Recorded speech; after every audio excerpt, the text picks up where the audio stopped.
Kalau kita dapat point of negatif adalah bila orang cakap trading ni ramai yang rugi. Tuan dah untung ambil bisnes okey, masuk duit loss, macam mana pula? Why you need to risikokan lagi? Kita bukan macam orang yang bekerja, orang ada pencen. Orang berniaga ni dia tak ada pencen, dia kena buat sendiri pencen dia tu, tabung dia tu. Sepanjang tuan trade ni lah, berapa rugi paling besar, untung paling besar tuan buat? Saya hit 6 angka tu.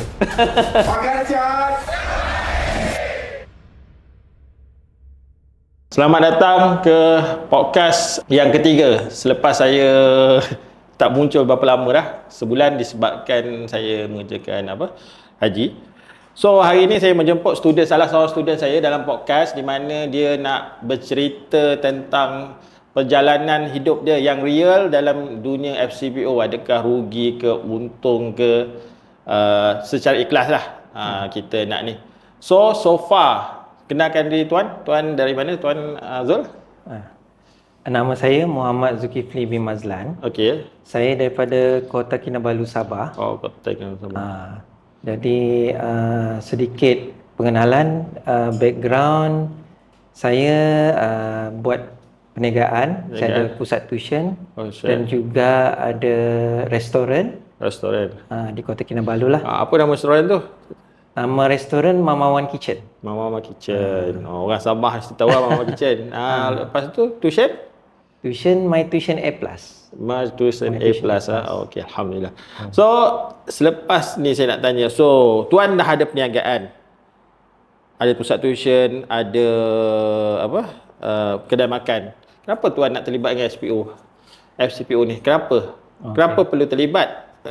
Tak ramai orang cakap bila cakap FCPO ke dalam bidang pelaburan ni 90% semua rugi, 10% dia berjaya. Kenapa tuan berani ambil tindakan trading FCPO? Berniaga macam mana? Itu bukan macam adakah orang yang bekerja, pernah rugi tak berniaga? Orang ada pencen. Jadi orang berniaga ni dia tak ada pencen, dia kena buat sendiri pencen dia lah, tabung dia tu. Dia ada masa kita rugi, ada masa kita untung.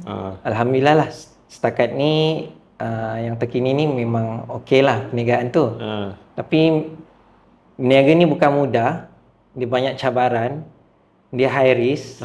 High risk juga orang cakap apa niaga high risk? So kalau orang cakap berniaga bukan semua untung. Bukan ramai orang kata berniaga je boleh jadi jutawan. Berniaga dia kenapa tiba-tiba tuan cakap berniaga ni high risk? Bagi saya lah, sebab berniaga ni dia bukan macam bekerja. Kalau bekerja tu kita insya-Allah tiap-tiap bulan dapat gaji kan. Tapi kalau berniaga ada masa kita rugi tu kita kena tanggung lah perniagaan tu. Walaupun mungkin kita rugi bulan tu, tapi cost overhead semua kita kena bayar macam biasa. Jadi yang itu owner business je tahu. Okey tuan, business je tahu kalau rugi. Menarik. Sebenarnya bila tuan paling rugi dalam berniaga ni? Sepanjang tuan berniaga start bila, dan ada tak paling rugi yang tuan rasa sakit kepala, dan ada tak cara tuan menyelesaikan masalah perniagaan tuan tu untuk stabil sampai sekarang lah? Jadi saya kalau ikut pengalaman bisnes ni, saya mulakan dulu saya pernah berniaga macam-macam lah. Macam-macam. Niaga saya apa dulu pernah berniaga jeruk di pasar-pasar malam, pasar-pasar tani. Jadi dulu memang susah lah. Sebab perjalanan saya dalam dunia bisnes ni, lepas saya habis belajar tu. Belajar apa tu? Ambil apa tu? Dulu saya nak jadi lecturer. Jadi saya dulu belajar ambil kursus kos fizik.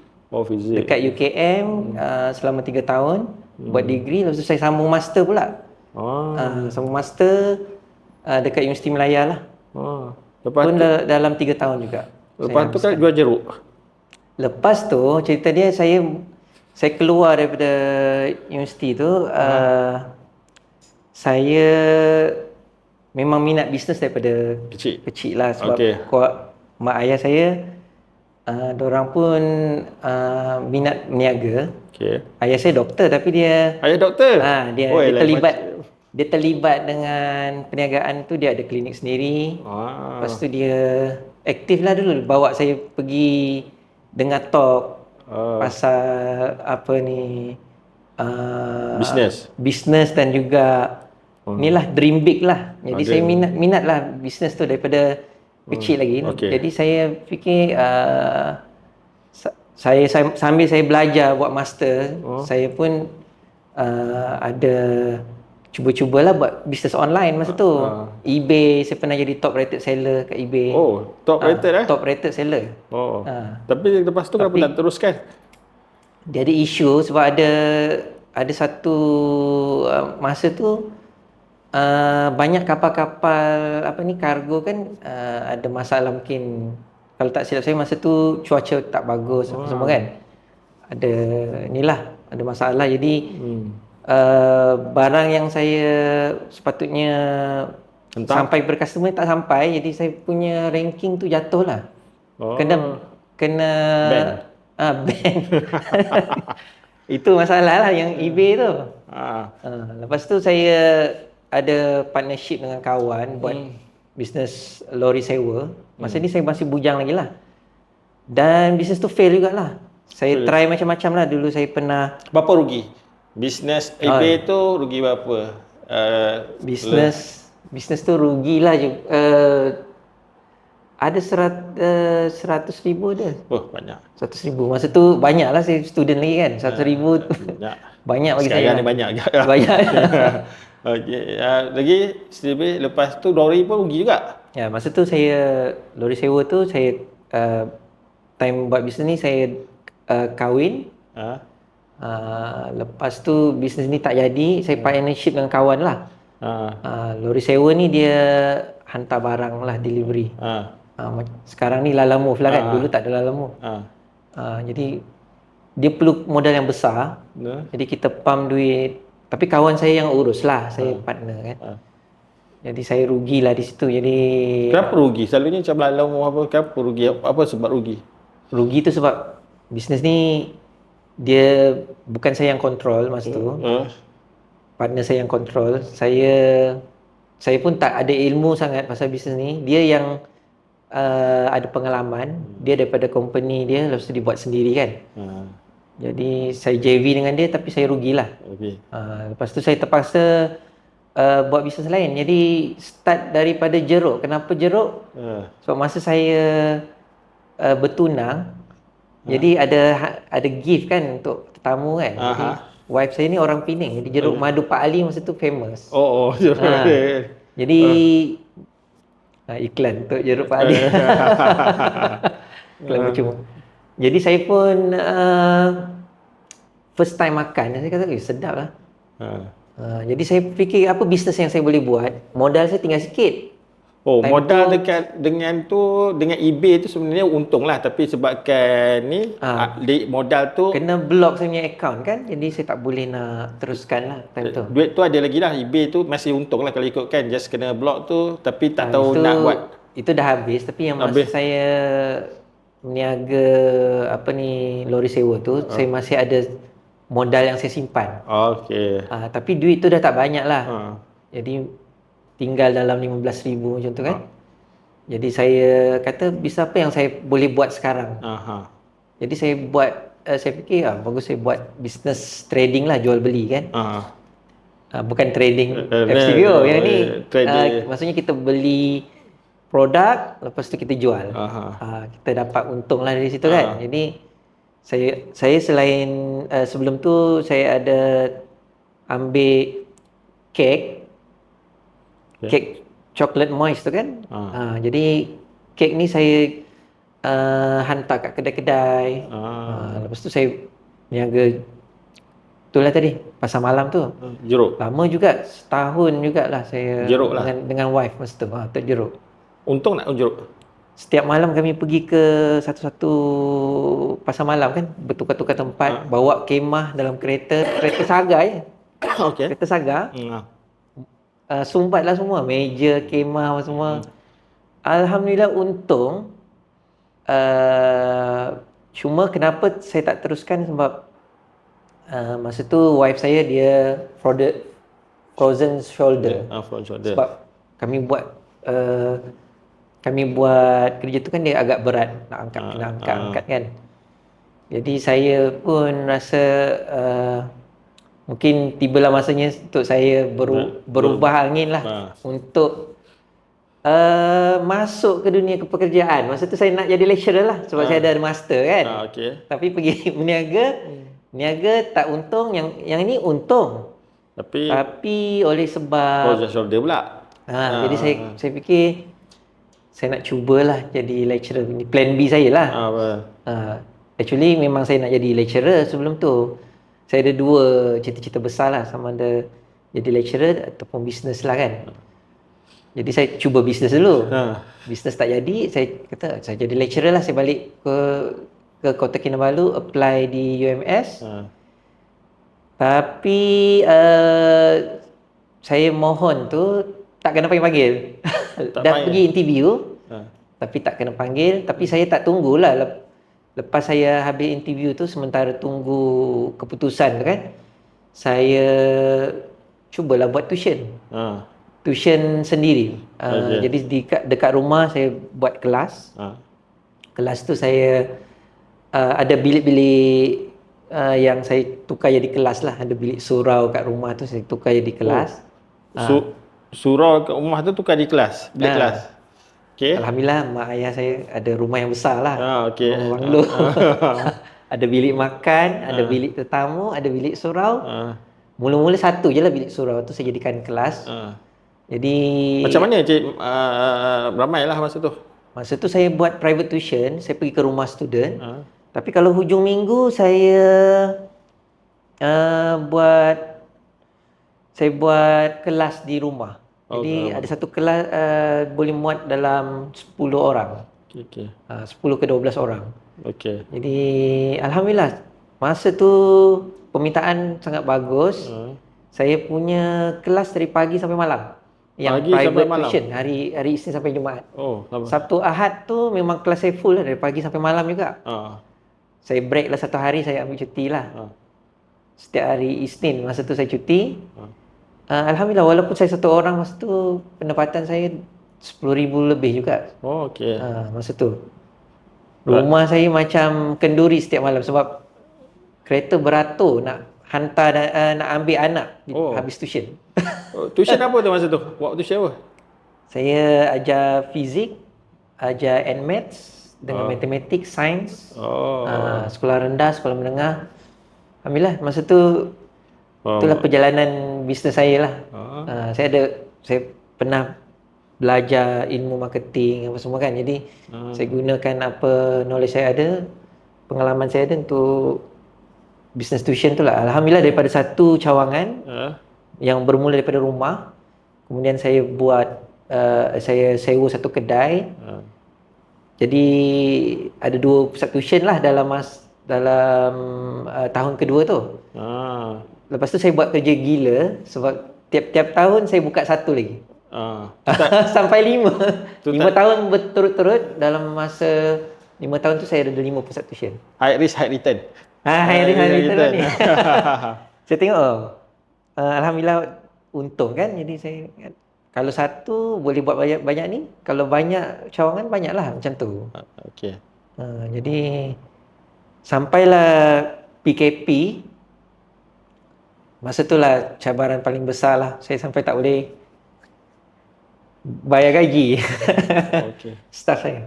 Itulah teruk sangat. So, macam tu macam mana tuan handle? Yalah, bila kita tak bayar staff kita jadi serba salah lah. Ada sebab kadang-kadang macam mana tuan handle situasi tu? Actually staff ni adalah kadang-kadang staff ingat kita nak bayar. Tapi kita memang dalam keadaan ni. How tuan tukarkan dari apa panggil? Masalah tu ke apa? Kepada peluang. Peluang. Itulah cerita dia. Jadi bila saya tahun PKP ni, semua bisnes saya yang pusat tuition ni memang tak boleh beroperasi seperti biasalah. Terpaksa student kalau orang bekerja dia work from home, Kalau student dia study from home. Ah. Jadi tuition from home jugalah. Jadi kita terpaksa buat online. Okay. Time tu cabaran dia sebab online masa tu orang tak biasa lagi. Kan. Zoom meeting, Google Meet semua tu masih baru. Jadi kami cuba buat macam Facebook Live yang macam tu. Jadi masih ada orang tuition juga tapi tak ramai lah. Tak ramai lah. Kami drop lebih daripada 50%. Lepas tu saya kata kita kena buat sesuatu lah. Time tu wife saya dia saya dapat inspirasi bila kami bincang-bincang. Sebab saya pernah belajar dulu pasal perniagaan kan. Masa tu guru bisnes saya kata buat apa yang ada kat tangan lah. Jadi saya kata apa yang kita boleh buat. Time tu bila PKP ni bisnes yang masih boleh berjalan ialah bisnes makanan lah. Jadi kami pun kata kita cubalah berniaga laksa masa tu, laksa Penang. Wife saya orang Penang. Jadi kami buat laksa daripada rumah. Lepas tu saya delivery, saya lah masak dengan wife saya dengan ipar saya. Kami bertiga lah buat sama-sama. Lepas tu saya delivery. Masa tu bisnes tu je boleh bertahan. Itu pun saya kata saya buat bisnes ni sebab saya nak cuba survive lah. Supaya saya boleh bayar gaji-gaji staff saya yang pusat tuition kan. Alhamdulillah ada permintaan yang bagus. Jadi kami start daripada berniaga kat rumah, buat delivery. Lepas tu saya sewa satu stall dekat satu restoran ni kan. Saya sewa satu stall tak jauh daripada rumah. Jadi kami hire staff. Masa tu ada bermula dengan satu staff jadi 3 staff. Buat kat stall selama setahun. Jual jeruk, jual laksa, jual pulut. Masa tu ada beberapa menu lah, pulut mangga, yong tofu. Lepas setahun tu saya bincang-bincang dengan wife macam mana kita nak kembangkan lagi lah.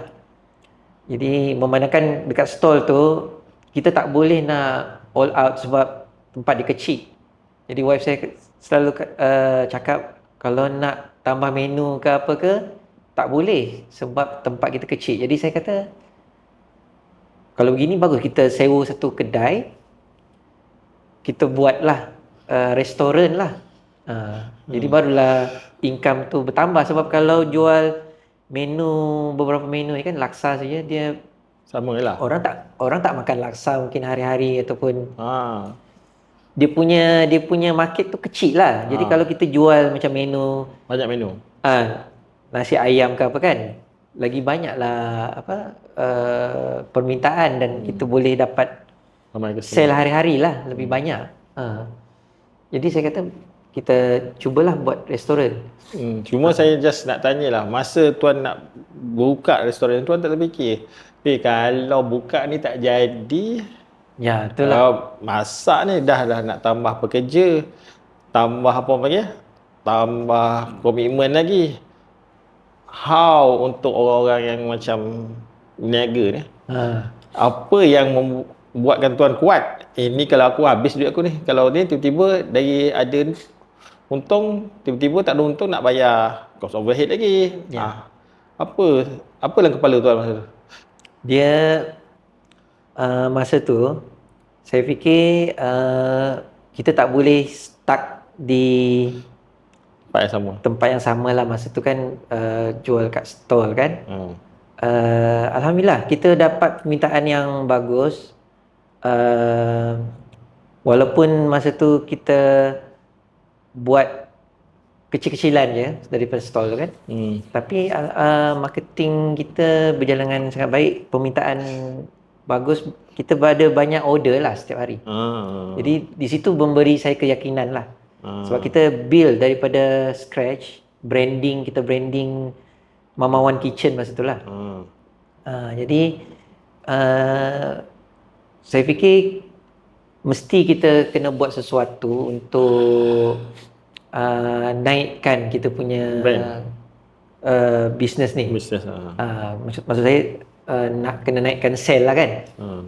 Jadi kita tak boleh stuck di situ. Jadi saya kata kalau masalah tempat, artinya kita kena sewa satu tempat yang lebih besar lah.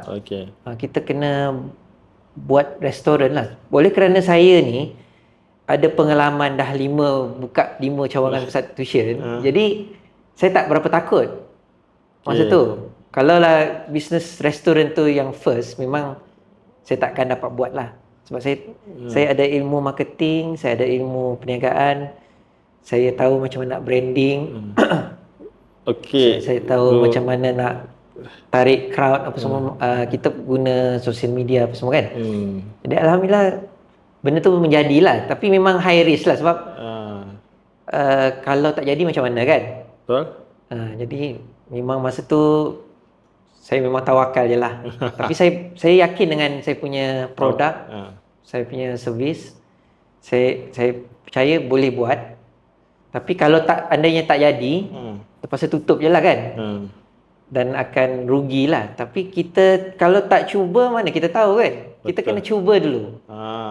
Itulah cuba. Dia. Kena cuba dulu kan. Kena cuba dulu. Kalau kita tak cuba, jadi kita akan capai apa-apalah. Jadi saya pun saya kata kita cuba. Kalau benda tu fail, saya rasa dengan pusat tuition sekali tutup. Sebab itu adalah talian hayat terakhir lah. Masa tu pun saya bukannya ada modal lagi, tapi mak saya masih tolong. Alhamdulillah mak saya tolong saya lah. Alhamdulillah lah. Saya terpaksa berhutang juga sebab guna nama mak saya untuk buat. Masa tu dia baru pencen, jadi ada pinjaman orang yang pinjaman pencen tu apa nama dia. Tu orang yang pencen dia boleh buat pinjaman kan. Jadi sampai sekarang saya bayar lagi lah.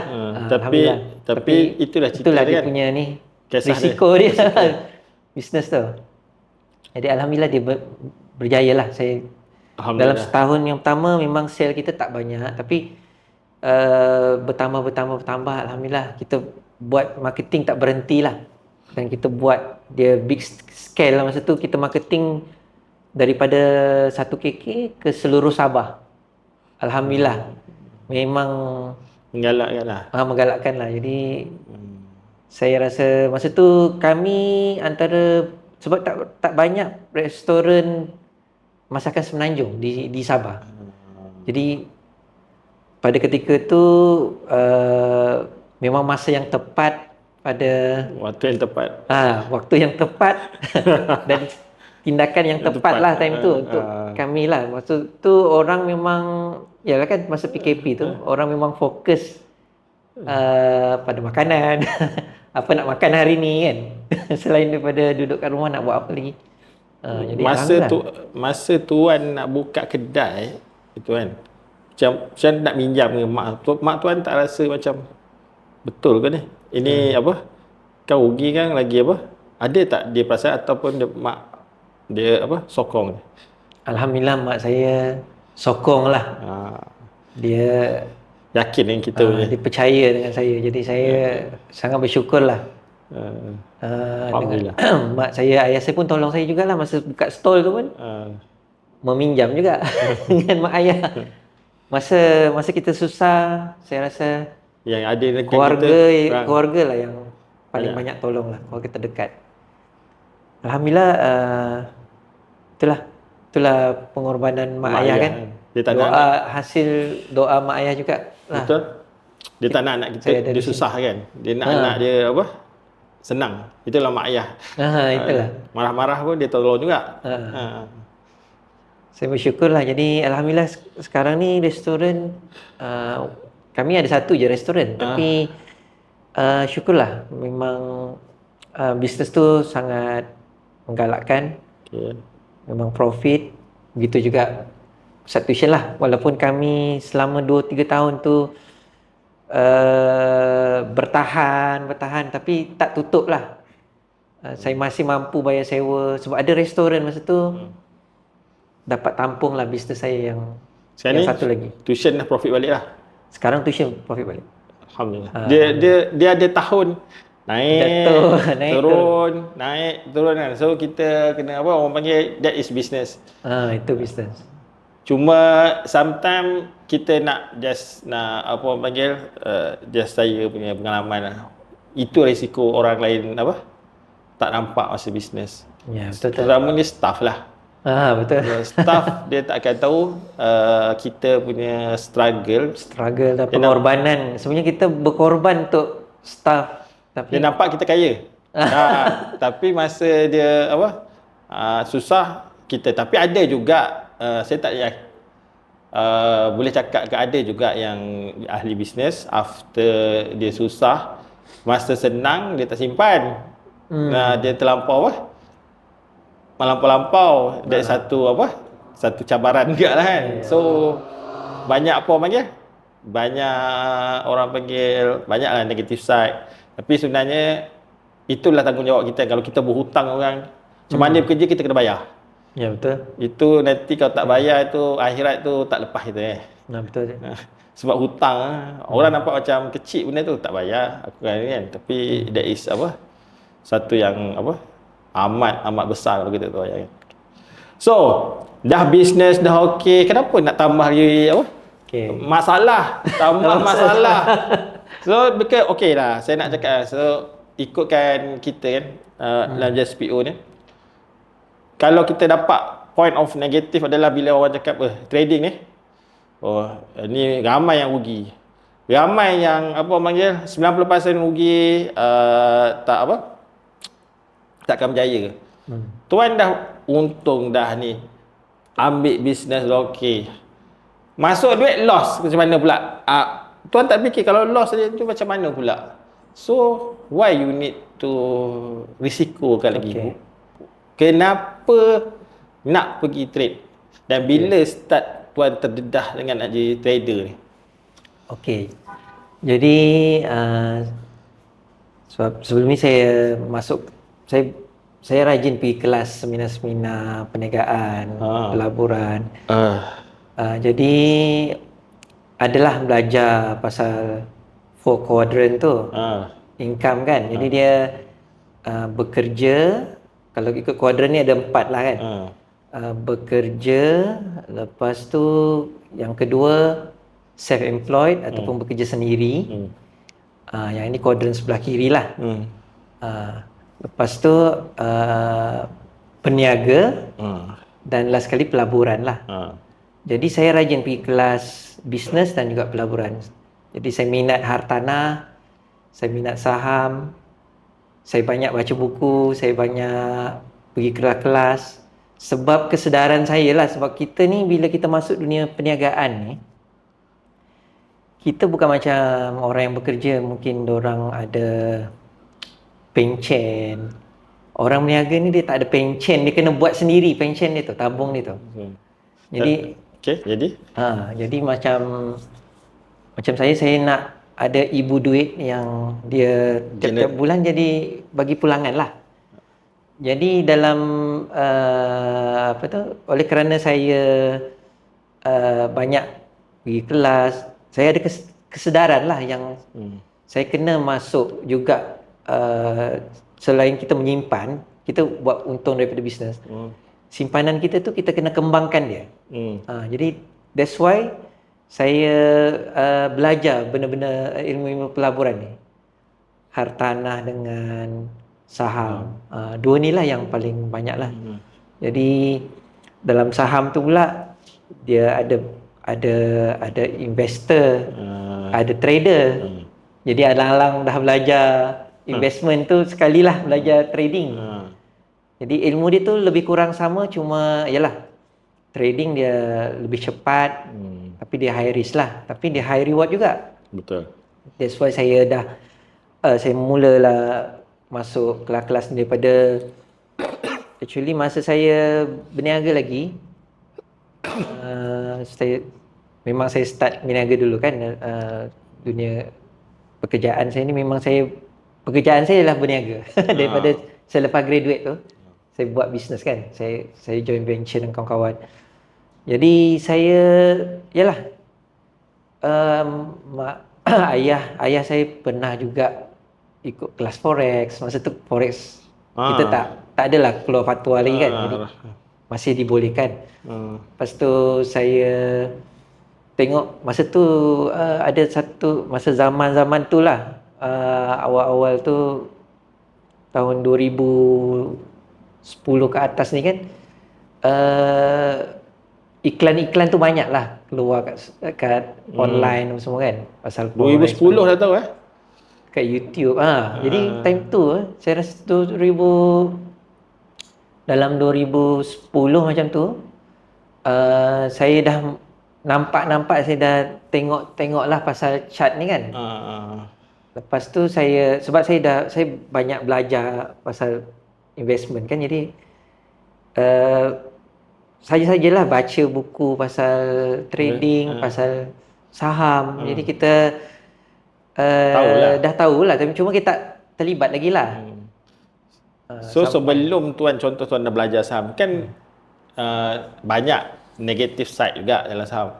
Aku hilang, aku terpaksa pinjam Along. Aku hilang duit ni. Dan nak tak nak pun kita pun ada marketing yang mengatakan macam, aku boleh beli Lambo, boleh beli banyaklah. Ada negatif, ada positif. So actually ramai orang akan dengar yang negatif tu lah. Dan Lambo tu pun adalah satu yang pembohongan yang berlaku lah dalam dunia dalam trading ni. Aku untung hari tu beli Lambo ke kan. So how ada impact negatif, ada impact positif dalam bidang pelaburan ni. Kenapa still nak masuk? Yalah kita tahu. Tapi kenapa masih teruskan? Okey. Jadi terus terang cakap lah, masa mula-mula tu memang tak berapa konsisten lah, sebab kita baru, kita nak belajar, tapi kita dah guna real money lah time tu kan. Sebab yelah masa tu macam saya sekarang dah 40-an, masa tu dari zaman 20-an lagi dah habis belajar kan. Kita memang darah panas lah. Maksudnya kita nak cuba, kalau boleh nak cuba semua benda lah. Business, investment. Jadi masa tu kita baru lagi dalam dunia tu.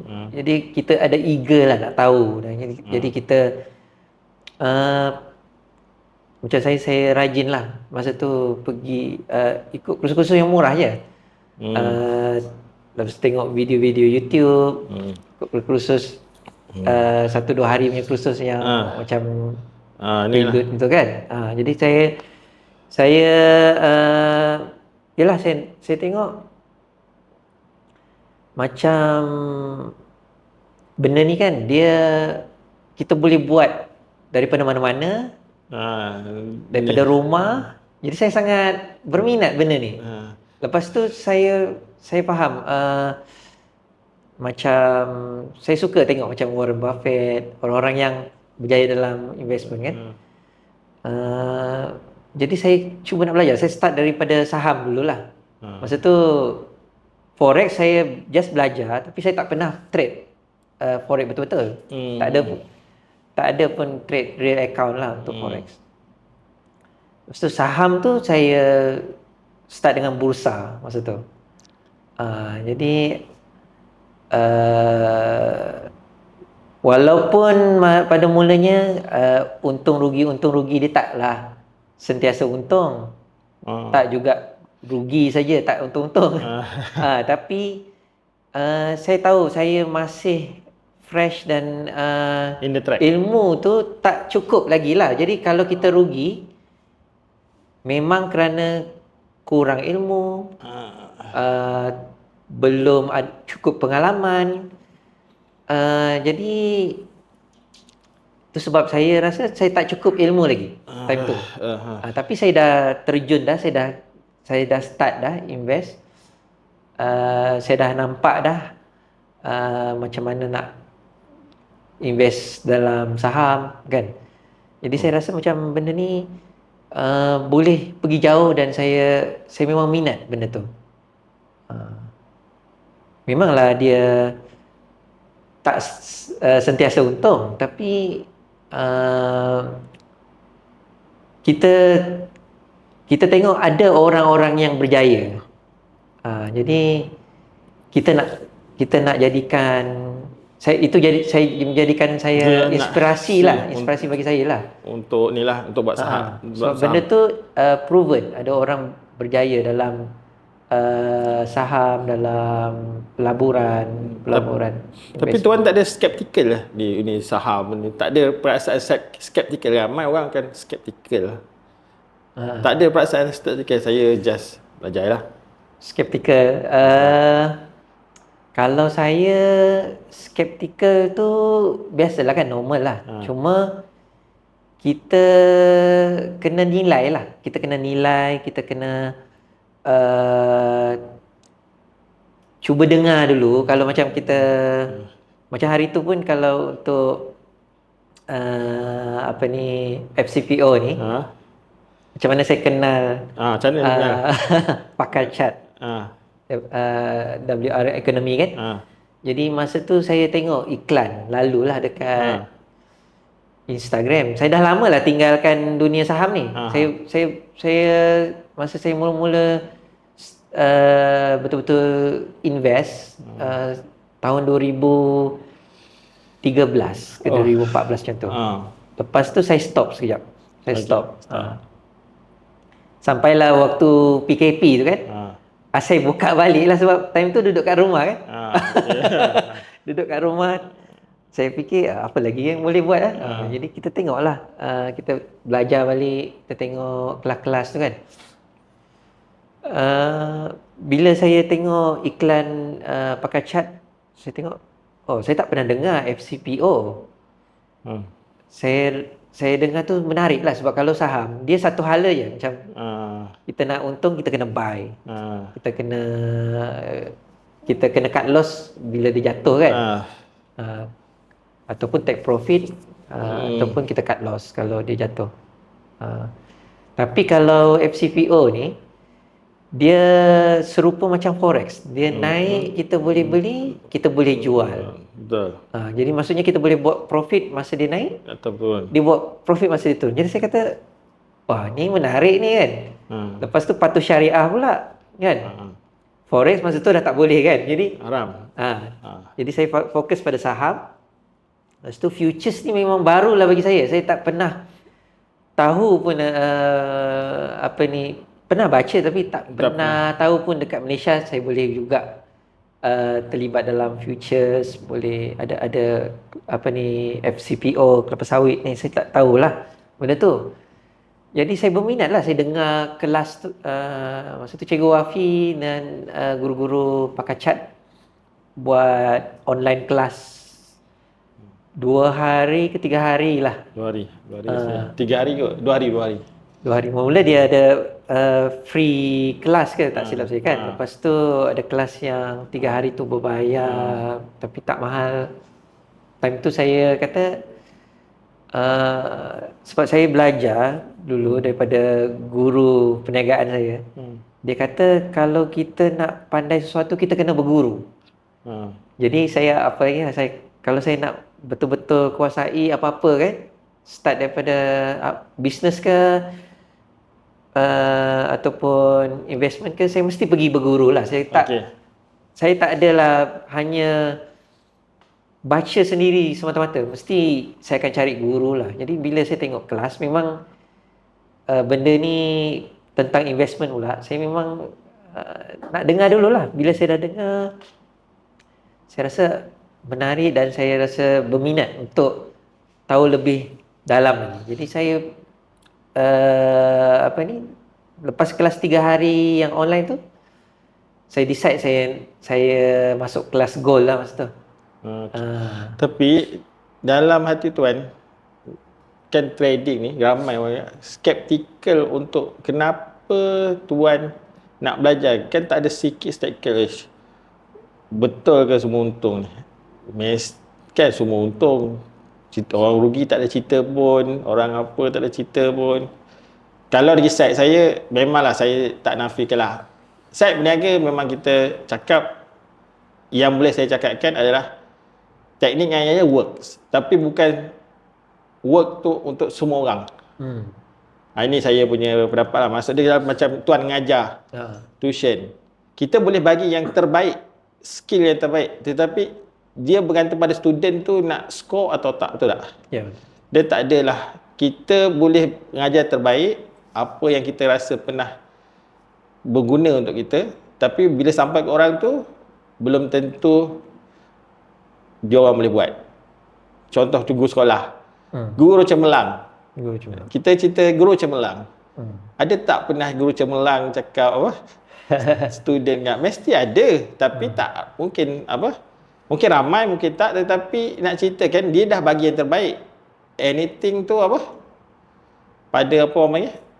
Pada student tu lah. So selepas tuan dah ambil decide tu, tuan rasa macam mana? Susah ke senang FCPO? FCPO ni dia apa-apa jugalah pelaburan juga kan. Termasuk dari FCPO, dia kena ada ilmu. Betul? Dan kalau kita belajar separuh-separuh, kita tak boleh berjaya lah dalam apa benda pun kita buat lah. Bukan dalam trading saja, dalam perniagaan, dalam dia kena terjun betul-betul. Dia terjun betul-betul. Jadi saya kalau saya buat sesuatu, saya akan buat sehabis baik. Itu memang saya punya ni lah. Orang kata saya akan dalami betul-betul. Apa saja benda saya buat, saya akan buat yang terbaik lah. Saya akan cuba yang terbaik yang saya mampu. Jadi saya tahu memang saya ada kelemahan. Dalam dunia trading ni kita bermain dengan emosi. Bila kita tengah untung, kita jadi tamak. Itu masalah dia. Lepas tu bila kita tengah rugi, kita ada masalah mengharap supaya dia akan kembali untung. Jadi tengok makin rugi. Ya, betul. Skeptical kalau saya lah, kita kena tengok the whole picture lah, dari semua sudut lah. Kita tak boleh memanglah dalam hati tu kita akan rasa ada sedikit skeptical, was-was, boleh ke aku buat sebab ramai je yang rugi. Ramai yang rugi. Tapi kalau kita rugi tu, kita kena tahu kenapa kita rugi. Adakah sebab kita tak cukup ilmu? Rugi sebab kita strategi kita tak betul, ataupun mungkin sebab pengalaman kurang ke, ataupun kita tak cukup lagi tak cukup orang kata pengalaman.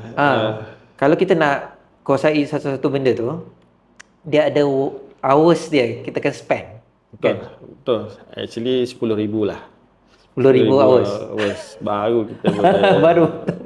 Jadi saya faham benda-benda ni lah. Jadi that's why bila kita ada kefahaman tu, kita tak cepat give up, dan kita punya mindset tu betul.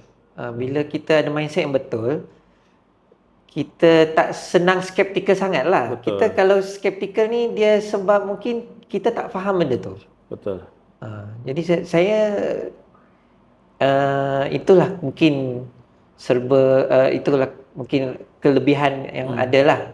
Jadi skeptikal tu ada, tapi kita kena tengok juga sudut yang positif dan negatif. Lepas tu kita tengok adakah kesalahan ni daripada diri kita sendiri kan, ataupun daripada faktor lain kan. Jadi itulah. Berapa sepanjang tuan trade ni lah, berapa rugi paling besar, untung paling besar tuan buat? Okey, kalau cerita untung, alhamdulillah lah, saya masuk kelas gold tu dia kelas 6 angka. Dan saya hit 6 angka tu. Tapi jadi yang paling tinggi tu dalam 102,000. 102,000 lah. Yang profit. Tapi Bukanlah macam tu sepanjang saya trade. Masa mula-mula memang kita rugi dululah. Kita rugi 5,000, 10,000. Pernah rugi masa mula-mula tu kan. Saya kata, "Oi. Tapi apa 5,000, 10,000 tu banyak tu. Kenapa tak stop?" Itulah dia tersangkut. Itulah pasal emosi kan. Saya kata, tapi bila saya rugi ni, saya tukar strategi kan. Saya perbetulkan mindset trader saya kan. Trading. Jadi saya cuba perbaiki lagi kan cara trading tu. Jadi alhamdulillah saya tengok daripada rugi tu saya dapat counter balik, saya dapat untung balik. Lepas tu saya ada perasaan eager untuk belajar lagi. Jadi saya upgrade lagi ilmu saya.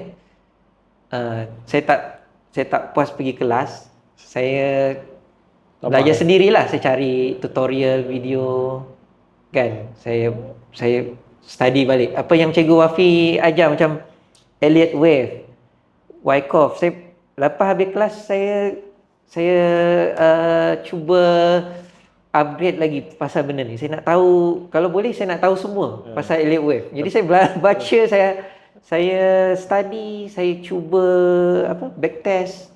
Tapi lama-lama je pening. Dia makin ataupun tuan dia clear, ada orang yang makin banyak belajar dia makin pening. Ada orang yang makin belajar dia clear. Saya alhamdulillah makin clear. Cuma saya perlu backtest lebih banyak lah. Tapi alhamdulillah hasil daripada belajar ni, saya dapat buat decision yang lebih tepat. Dan alhamdulillah itu yang boleh capai 100,000 profit. Tapi saya ada buat silap jugalah. Jadi kalau yang untung paling besar tu 100,000 kan. Kalau rugi paling besar setakat ni dalam 50,000 lah. 50,000 lah. So 52,000 lah. 50,000 sebab saya masuk banyak lot. Saya banyak bila untung, dia untung besar lah. Bila kita rugi, kita tak cut loss pula tu. Kita buat 2-3 kali kita tak cut loss, 2-3 kali dia positif balik. Jadi saya fikir kalau saya hold untung banyak mentang-mentang ada holding power kan. Jadi saya ingat mesti dia positif balik. Tapi kalau macam FCPO ni dia ada apa ni, dia ada jangka masa dia kan. Betul. Jadi bila dia dah expired macam tu, saya dah tak boleh hold lah. Jadi saya terpaksa tukar kontrak lain lah. Jadi saya akan merasa loss dululah. Cut dulu. Saya cut dulu. Jadi saya cari entry daripada bawah kalau untuk buy kan. Jadi dekat statement tu nampak rugilah, tapi alhamdulillah dia cover balik lah yang daripada 50,000 loss tu. Dia berkurang lah sekarang. So total masih dalam 70,000, 80,000 untuk lah. Masih profit lah. Tapi dia tak adalah orang kata tiap-tiap bulan, tiap-tiap hari akan profit. Ada hari kita tersilap juga. Kita dah cuba ni kan.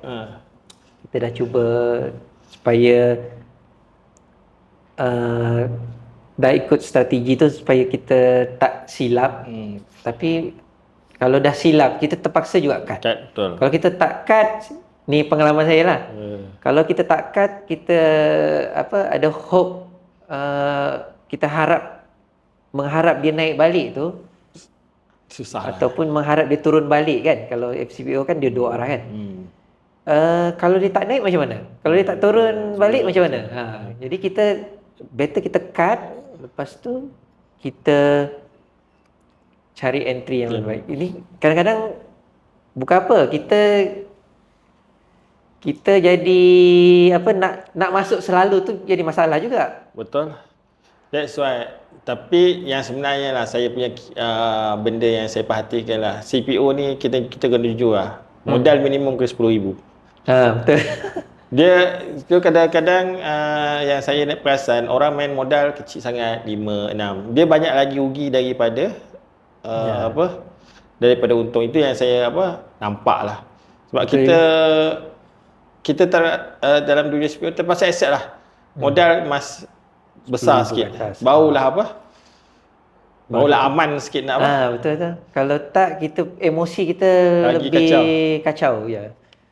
Kalau terlampau sikit modal tu, dia kena ada lebih lah. Buffer kan? Orang kata kalau dalam investment ni, kita guna duit yang kita sanggup hangus. Betul. Kalau kita tak sanggup hangus duit tu, simpan dululah. Simpan, betul. Kumpul duit dulu. So far dah tuan dah ngadi loss ke tak? Tuan rasa seronok tak trade CPO sebenarnya? Trade FCPO ni dia memang high risk lah. Tapi kalau kita dengan ilmu yang betul dan kita cukup, apa orang kata, kita luangkan masa yang banyak supaya kita ada pengalaman ni kan. Risk dia tu kita dapat kontrol lah, dia makin rendah. Kita boleh kasih kurang risk tu dengan ada ilmu. Itu sebab kalau saya sarankan, kalau kita nak masuk dalam bidang pelaburan ni, tak boleh berhenti belajar lah. Kena rajin belajar, kena pergi kelas. Baru boleh kita apa? Betul. Dia tak boleh one shot terus pandai. Betul. Kita kena berguru lah.